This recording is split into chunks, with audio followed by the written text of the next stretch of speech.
Do you want to discover more joy, peace, and freedom with food, exercise, and your body?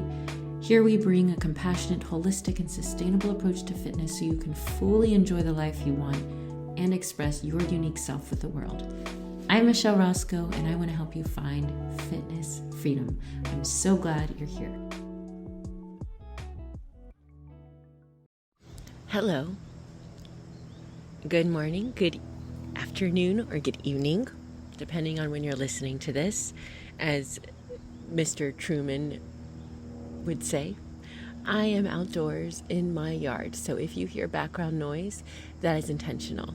I want to invite you into my space where I am exactly right now as you're listening to this, invite you into my world, so to speak, as I am in your world, in your earbuds, wherever you are, whether that's in the car, on a walk, at your home, maybe you're doing a workout. And I want to invite each other into each other's worlds right now and just share a little bit about where I am and what's going on, in the hopes that it will encourage you and help you with where you're at, and hope that you can apply it to your own life. I'm going to get mostly personal here. This is not like a fitness, nutrition, or even explicitly well-being type of advice podcast. This is a little bit more personal. So if you might know me, you might know about my background. If you don't, just a little bit of a catch-up. I was born in Kansas. I'm going all the way back. Don't promise you. I've told this story a lot, so I can make it fast. I was born in Kansas. My dad was in the military, and my first international move was as an infant. We lived in Germany and Florida, southeast of the U.S., when my dad decided to go to Bible college to become a missionary. So my dad was in college during my childhood years in Bible college. We traveled around the states, what missionaries call deputation, to gather support to do the missionary work. We asked churches basically to help give us money monthly or whatever, periodically, so we could survive and do our missionary work. And so we traveled around the world for 2 years. We lived in Korea. We moved there just before I turned 10, and it was a military area. So although we were in Korea, it was a military bubble, and I didn't really need to learn Korean. I wasn't really exposed to Korean culture. That was later on. But my parents, they were hard workers, and they were very dedicated to their work, and are generous people. On the other side of that, I would say I grew up in a cult-like environment. We were extremely religious, fundamentalist, shut off from the world. I was homeschooled until I went to college. We were only allowed to wear skirts. We only used one version of the Bible. And when I did get to college, I loved it. I embraced it. I loved the competitive nature of the classroom. I loved doing my best, learning, being around other peers, which I didn't have growing up. They came and went. So I studied hard. I wanted to be a missionary myself. I was into linguistics and Bible translation, so I decided to go to Korea to teach English. That was the best option I had at the time for raising money and saving money so I could go to master's. There was a specific school in England I wanted to go to. And I taught after I graduated from my master's, or while I was graduating, writing my dissertation. I went back to teach English. So my main career has been ESL, English as a second language, teaching mostly in Korea, mostly to younger kids. And I did like it. I love kids and I love teaching. But on the other hand, on the other side of all of that, I was really into fitness. I was really into exercise and learning about food and how it works. And I think a lot of it really was rooted and started with disordered eating when I was a teenager. My main motive for learning all about this was how I could lose weight. How I could lose weight and keep it off for as much as possible, for as long as possible. My biggest goal then was to be skinny. And, turns out that if you eat quote unquote healthy foods, if you restrict your foods, if you eat clean, you're more likely to lose weight. And there's some caveats there. But as you know, if you know a little bit about fitness and health and weight loss, and I can get into that another time, or you could just listen to my episode, Is Stress Making You Gain Weight? That's an interesting one about how hormones play a role in sleep and all of that. But that was the root of why I started. And then after I reached a low point in college, I had been to Kyrgyzstan. I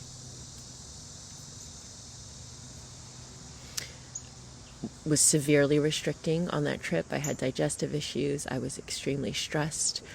And when I came back from that trip, it was really obvious how gaunt I was and how much weight I had lost, how unhealthy I looked. And that was probably my lowest point, when my parents paid more attention and gave me an ultimatum.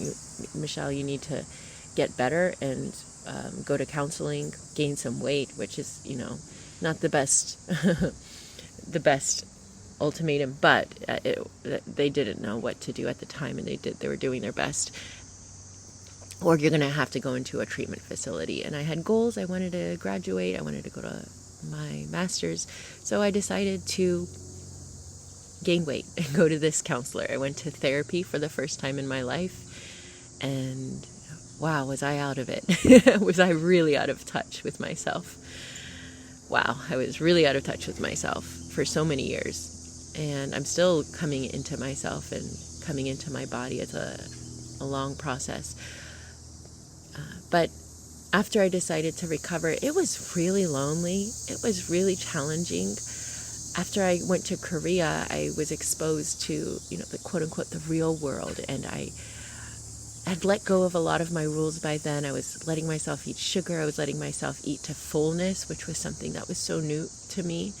And it was scary because I saw my body change. Like, my worst fears came true. I was gaining weight. And I was so not owning my story at the time that I couldn't see the big picture of what was happening.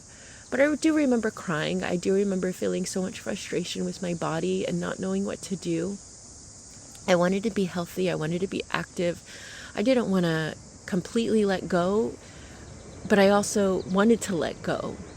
And I found myself in this in-between spot of wanting to let go of my rules and not be so strict. There's an airplane flying by, because I live close to an airport.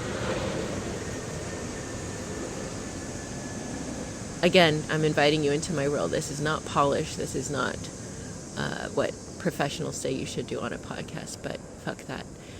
So I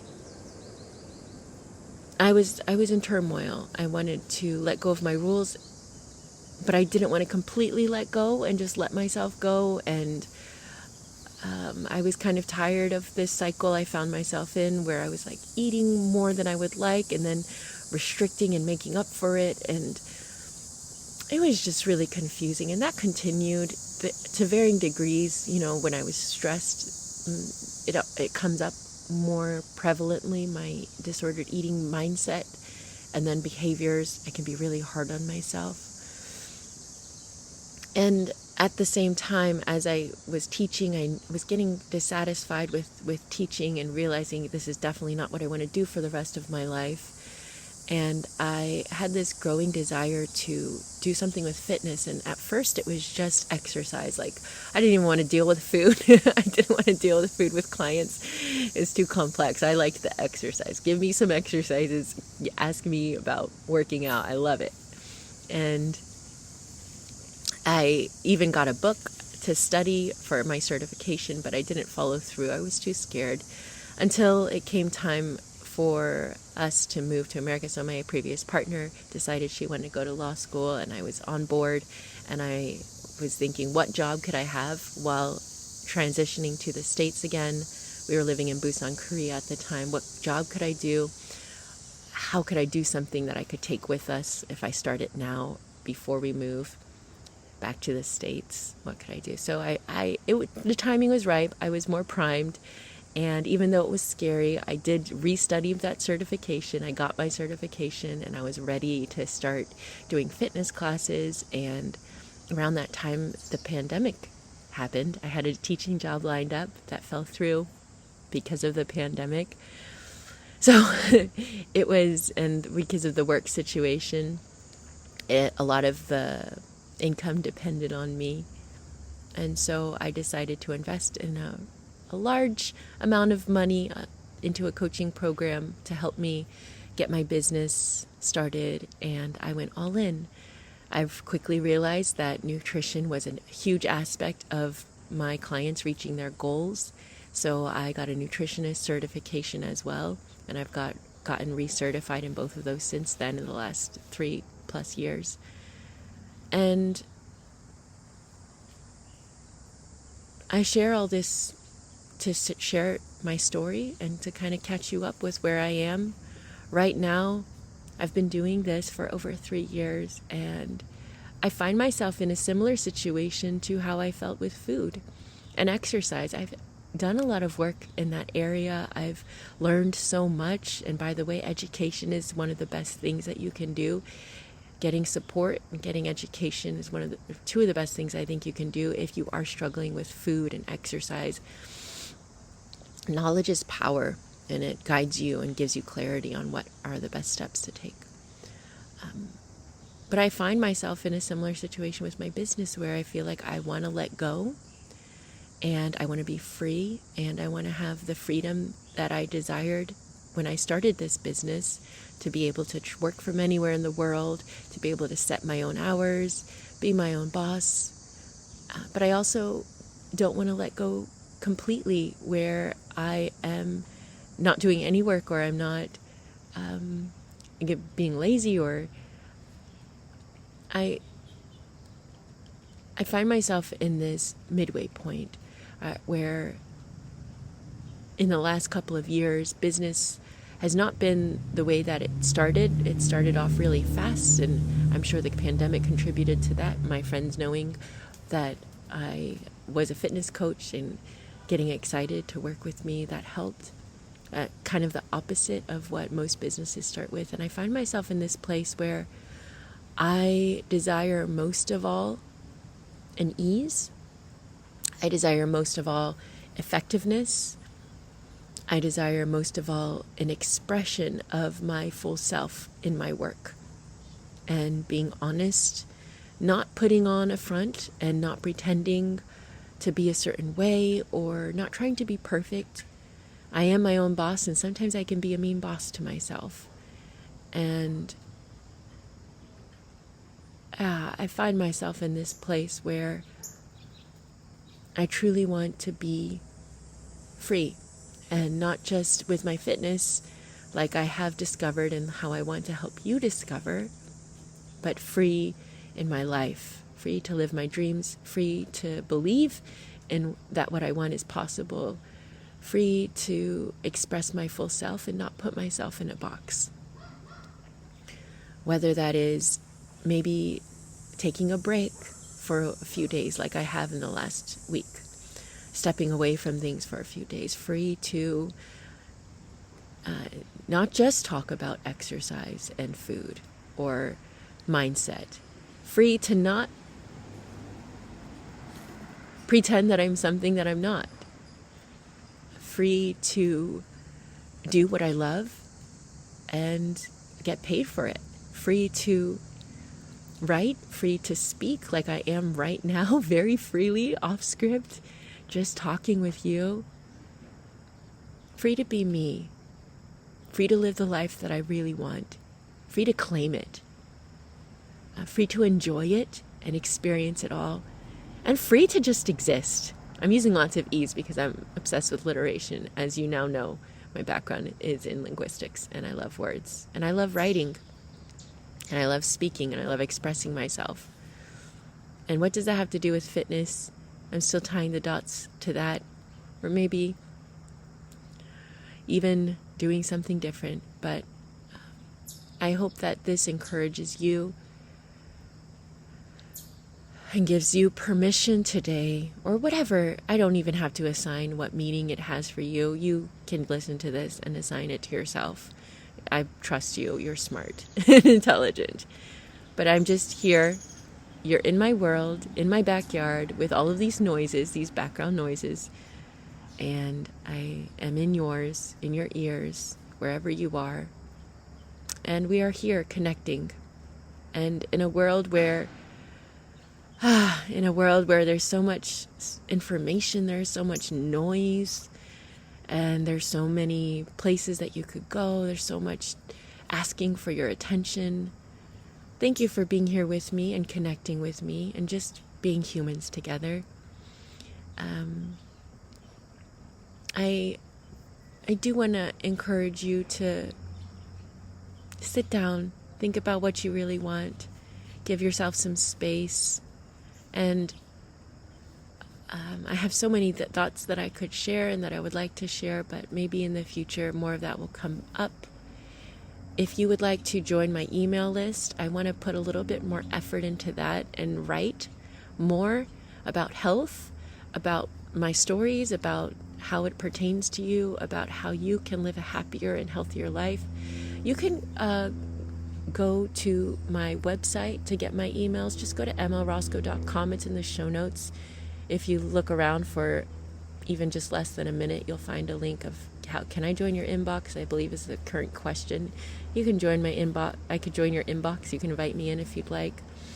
And if there's any way that I can support you, or if you'd just like to share your thoughts with me, you can reach out to me in the link to the show notes. In the show notes, there are some links there. But sending lots of love to you today. Do you want to get the happy, healthy life that you want, that you really want, in a compassionate, sustainable, and holistic way, without the pain or strain, even if you've tried everything and it hasn't worked, or you're a complete fitness noob? Become the hero of your own body, health, and life by joining the Healthy Heroes. It's the most sustainably effective, enjoyable, and comprehensive fitness community to help you live your healthiest life and enjoy your fittest body without having to diet, punish yourself, restrict your food, or strain in pain. You can join as soon as today by clicking the link in the show notes. Let's become the hero of your own health so that you can enjoy your life to the fullest and express your unique self with the world.